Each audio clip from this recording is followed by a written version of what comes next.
કેમ છો બાળ દોસ્તો? મજામાં ને? આજે તમને ખબર છે આપણી સાથે કોણ આવ્યું છે? આજે આપણી સાથે રાજસ્થાનથી આવ્યા છે અમરશી બાપુ અને સાથે સાથે એમના ધર્મપત્ની લક્ષ્મીબા. હવે આજે તેઓ આપણને સરસ મજાની ત્યાંની એક વાત કરવાના છે. કરશો ને? હા હા દીકરી શા કરીશું વાત. આભાર બાપુશા. અને બા, તમે પણ વાત કરશો ને? હા હા હું પણ કરીશ વાત. તો ચાલો બાળ દોસ્તો, આજે આપણે બાપુસા અને બાની વાત સાંભળીએ. જુઓ બાળ દોસ્તો, અમારી ગામમાં એક સરસ મજાની રાધા નામની દીકરી હતી અને તે નિશાળમાં ભણતી હતી. અને નિશાળમાં એક દિવસ મોટો જિલ્લાનો ઉત્સવ થયો, સાથે સાથે તાલુકાનો પણ. એવું?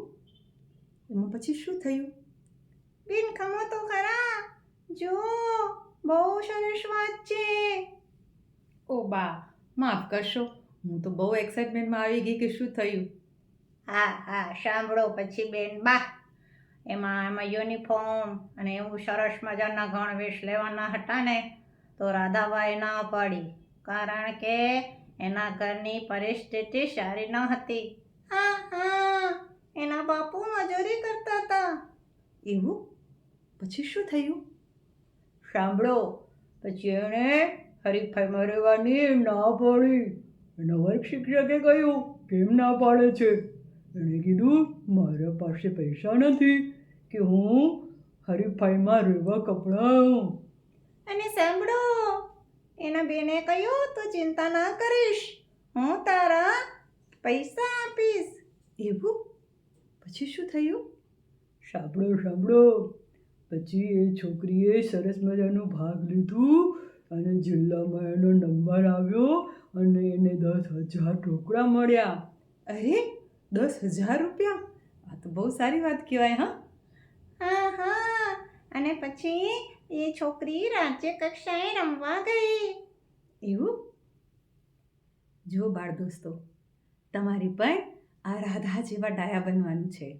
આપણા ઘરની પરિસ્થિતિ જોઈ અને પછી મમ્મી પપ્પા પાસે જીદ કરવાની કે મને આ જોઈએ જ છે એવું કરવાનું નહીં. કારણ કે આપણે જો મમ્મી પપ્પાની પરિસ્થિતિને સમજી અને પછી કામ કરીએ ને, તો આપણને આ રાધાબા જેવા સરસ મજાના લાભ પણ થાય. મજા આવીને બાળ વાર્તામાં? કેમ બાળ દોસ્તો? આપણે રાજસ્થાનથી આવેલા આપણા અમરશી બાપુ અને લક્ષ્મીબાનો ખૂબ ખૂબ ધન્યવાદ કરીએ છીએ. આભાર. ગણે ખમ્મા ગણે ખમ્મા એણે ખમ્મા ગણે ખમ્મા. આવજો બાળ દોસ્તો.